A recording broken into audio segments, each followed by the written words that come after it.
السلام علیکم ورحمۃ اللہ وبرکاتہ۔ بسم اللہ الرحمن الرحیم۔ الحمدللہ رب العالمین والصلاة والسلام علی نبینا محمد وعلی آلہ واصحابہ اجمعین، اما بعد۔ اعوذ باللہ من الشیطان الرجیم۔ قال فما خطبکم ایھا المرسلون۔ اللہ رب العالمین کی تعریف اور اس کے پیارے نبی جناب محمد رسول اللہ صلی اللہ علیہ وسلم پر درود و سلام کے بعد، آج کی تراویح کے اندر 27ویں پارے کی تلاوت کی گئی۔ 27ویں پارے سے بھی ہم اور آپ کو بہت سارے پیغام اور دروس ملتے ہیں جو انشاءاللہ آج کے درس میں بیان کیے جائیں گے۔ 27ویں پارے سے سب سے پہلا پیغام جو ہم اور آپ کو ملتا ہے وہ یہ کہ نیک اعمال کرنے میں، جنت کے راستے میں توبہ کرنے میں تاخیر نہیں کرنی چاہیے بلکہ جلدی کرنی چاہیے۔ سورہ زاریات کی آیت نمبر 50 میں اللہ رب العالمین کا ارشاد ہے، فَفِرُّوا إِلَى اللَّهِ، تم اللہ کی طرف دوڑ بھاگ کرو، اللہ رب العالمین کی طرف دوڑو۔ اور صحیح مسلم کی ایک حدیث ہے، اللہ کے نبی صلی اللہ علیہ وسلم نے فرمایا، بادروا بالاعمال فتنن کقطع اللیل المظلم، یعنی نیک اعمال کرنے میں جلدی کرو، فتنوں کے آنے سے پہلے جو اندھیری رات کے ٹکڑوں کی طرح یکے بعد دیگرے رونما ہوں گے، ایک کے بعد ایک نازل ہوں گے۔ لہٰذا بلا تاخیر ہمیں اللہ رب العالمین کی عبادت کرنی چاہیے، نیک اعمال انجام دینے چاہیے اور توبہ و استغفار میں جلدی کرنا چاہیے۔ 27ویں پارے سے ہم اور آپ کو یہ بھی پیغام ملتا ہے کہ اللہ رب العالمین نے دنیا اور دنیا کی ساری چیزیں انسان کے لیے پیدا کی ہیں، انسان کی خدمت کے لیے پیدا کی ہیں، اور انسان کو اللہ رب العالمین نے اپنی عبادت کے لیے پیدا فرمایا ہے۔ اس لیے ہر انسان کو چاہیے کہ اپنی پیدائش کے مقصد کو سامنے رکھتے ہوئے زندگی گزارے۔ اللہ رب العالمین نے سورہ زاریات کی آیت نمبر 56 میں فرمایا، وَمَا خَلَقْتُ الْجِنَّ وَالْإِنسَ إِلَّا لِيَعْبُدُونَ، ہم نے انسانوں اور جناتوں کو اپنی عبادت کے لیے پیدا کیا ہے۔ تو انسان کی پیدائش کا مقصد اللہ رب العالمین کی عبادت ہے۔ یہ کھانا پینا، یہ لباس، یہ مکان، یہ ہماری زندگی کی ضرورت ہے، یہ ہمارا مقصد نہیں ہے۔ ہماری زندگی کا مقصد اللہ رب العالمین کی بندگی اور اللہ رب العالمین کی عبادت ہے۔ 27ویں پارے سے ہم اور آپ کو یہ بھی پیغام ملتا ہے کہ انسان کی نجات میں اصل چیز یہ عقیدے کی اصلاح ہے۔ اگر ہمارا عقیدہ فاسد ہے، اگر ہمارا عقیدہ غلط ہے، اگر ہمارا عقیدہ باطل ہے تو دنیا کی کوئی بھی چیز ہمیں اللہ رب العالمین کے عذاب سے بچا نہیں سکتی اور آخرت میں ہمیں نجات نہیں دلا سکتی، جنت میں داخلہ نہیں دلا سکتی، جہنم سے ہمیں بچا نہیں سکتی۔ اسی لیے اللہ رب العالمین نے سورہ طور کی آیت نمبر 26 میں فرمایا کہ جب جنتی جنت میں چلے جائیں گے تو وہ کہیں گے، اِنَّا كُنَّا قَبْلُ فِي أَهْلِنَا مُشْفِقِينَ، ہم اس سے پہلے اپنے گھروں میں بہت ڈرا کرتے تھے، یعنی اللہ تبارک و تعالیٰ کے عذاب سے۔ اس لیے عذاب سے بچنے کا اہتمام کرتے تھے، اس لیے کہ انسان جس چیز سے ڈرتا ہے تو اس سے بچنے کی تگ و دو، محنت اور کوشش کرتا ہے۔ آگے فرمایا، فَمَنَّ اللَّهُ عَلَيْنَا وَوَقَانَا عَذَابَ السَّمُومِ، اللہ نے ہم پر بڑا احسان کیا اور ہمیں تیز گرم ہواؤں کے عذاب سے ہمیں بچا لیا۔ اِنَّا كُنَّا مِن قَبْلُ نَدْعُوهُ، اس سے پہلے ہم اللہ رب العالمین ہی سے دعا کیا کرتے تھے، ہم اللہ رب العالمین ہی کی عبادت کرتے تھے۔ معلوم ہوا کہ اگر ہم چاہتے ہیں کہ ہم آخرت میں نجات پا جائیں تو ہم اللہ رب العالمین ہی کی عبادت کریں، اللہ رب العالمین ہی سے دعا کریں۔ آج کتنے ایسے لوگ ہیں جو نماز روزے کی پابندی کرتے ہیں اور حج عمرے کی سعادت بھی جنہوں نے حاصل کیا ہے، لیکن ساتھ ہی ساتھ وہ غیر اللہ کی عبادت کرتے ہیں، غیر اللہ سے دعائیں کرتے ہیں اور ان کو مدد کے لیے پکارتے ہیں۔ ایسے لوگوں کا عمل ضائع اور برباد ہو جاتا ہے اور ایسے لوگ آخرت میں ہرگز نجات نہیں پا سکتے۔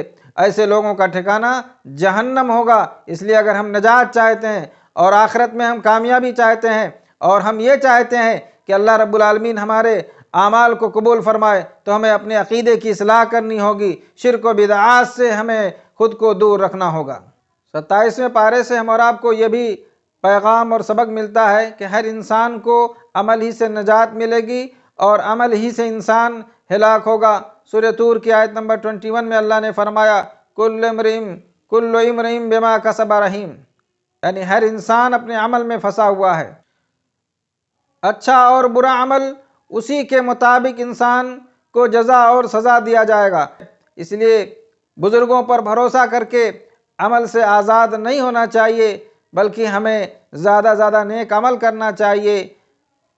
اللہ کے نبی جناب محمد رسول اللہ صلی اللہ علیہ وسلم نے فاطمہ رضی اللہ تعالیٰ عنہ سے کہا تھا، یا فاطمہ انقذی نفسک من النار، اے فاطمہ اپنے آپ کو جہنم کی آگ سے بچا لو، کیونکہ میں قیامت کے دن اللہ رب العالمین کے ہاں تمہارے کچھ کام نہیں آؤں گا، وہاں تمہارے کام تمہارے اچھے اعمال آئیں گے۔ اس لیے بزرگوں پر بھروسہ کر کے عمل سے کبھی آزاد نہیں ہونا چاہیے، بلکہ عمل ہی ہماری نجات کا ذریعہ اور سبب ہے۔ 27ویں پارے سے ہم اور آپ کو یہ بھی پیغام ملتا ہے کہ دنیا میں جو مشکلات اور جو پریشانیاں اور جو عذاب آتے ہیں، یہ اس لیے آتے ہیں تاکہ انسان اللہ تبارک و تعالیٰ کی طرف رجوع ہو، لیکن اکثر لوگ اس کو سمجھ نہیں پاتے۔ اللہ رب العالمین نے سورہ طور کی آیت نمبر 47 میں فرمایا، وَإِنَّ لِلَّذِينَ ظَلَمُوا عَذَابًا دُونَ ذَلِكَ وَلَكِنَّ أَكْثَرَهُمْ لَا يَعْلَمُونَ، یعنی اور جنہوں نے ظلم کیا، جنہوں نے گناہ کے کام کیے، ان کے لیے دنیا کے عذاب کے علاوہ اور عذاب ہے، لیکن اکثر ان میں سے نہیں سمجھتے ہیں، اور بعض دفعہ انسان پہلے سے بھی زیادہ گناہ کا ارتکاب کرنے لگتا ہے۔ اس لیے دنیا میں جو عذاب آتے ہیں اس سے ہمیں سبق حاصل کرنا چاہیے اور اپنی سدھار اور اپنی اصلاح کی کوشش کرنی چاہیے، تاکہ ہم اللہ رب العالمین کے عذاب سے آخرت میں بچ سکیں۔ 27ویں پارے سے ہم اور آپ کو یہ پیغام ملتا ہے کہ اٹھتے جاگتے ہمیشہ اللہ تبارک و تعالیٰ کی پاکیزگی اور اس کی حمد بیان کرنی چاہیے، اللہ رب العالمین کی تسبیح اور اس کی تحمید بیان کرنی چاہیے۔ سورہ طور کی آیت نمبر 48 میں اللہ نے فرمایا، وَسَبِّحْ بِحَمْدِ رَبِّكَ حِينَ تَقُومُ، یعنی جب تم اٹھو تو اللہ رب العالمین کی پاکی اور حمد بیان کیا کرو۔ مفسرین کہتے ہیں کہ یہاں پر مراد یہ ہے کہ جب تم سو کر بیدار ہو اور تو یہ دعا پڑھ لیا کرو، الحمدللہ الذی احیانا بعد ما اماتنا والیہ النشور۔ اسی طرح جب نماز میں کھڑے ہو تو تکبیر تحریمہ کے بعد یہ دعا پڑھو، سبحانک اللہم وبحمدک وتبارک اسمک وتعالی جدک ولا الہ غیرک۔ اور بعض نے کہا کہ یہاں پر اس سے مراد یہ ہے کہ جب تم کسی مجلس میں بیٹھے ہو اور جب مجلس سے اٹھو تو کفارِ مجلس کی دعا پڑھ لو، سبحانک اللہم وبحمدک اشہد ان لا الہ الا انت استغفرک واتوب الیہ۔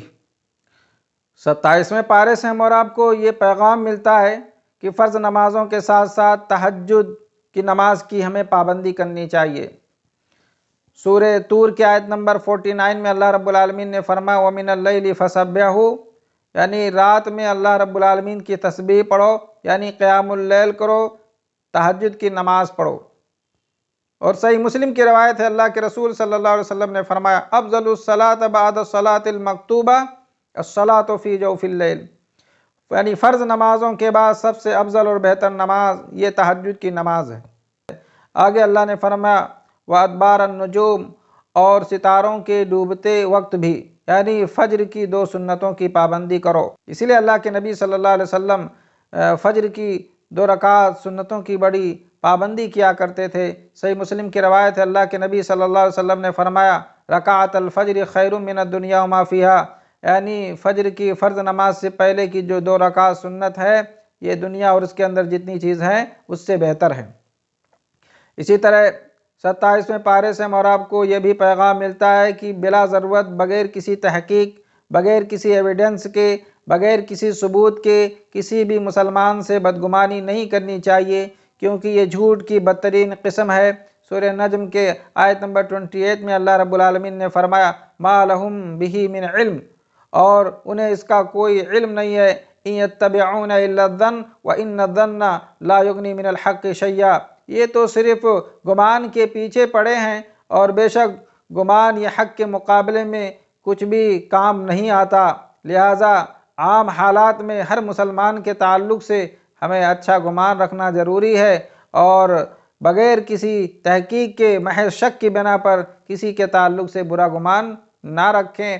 صحیح بخاری کی روایت ہے، اللہ کے نبی صلی اللہ علیہ وسلم نے فرمایا، ایاکم والظن فإن الظن اکذب الحدیث، گمان کرنے سے بچو، کیونکہ یہ گمان سب سے جھوٹی بات ہے۔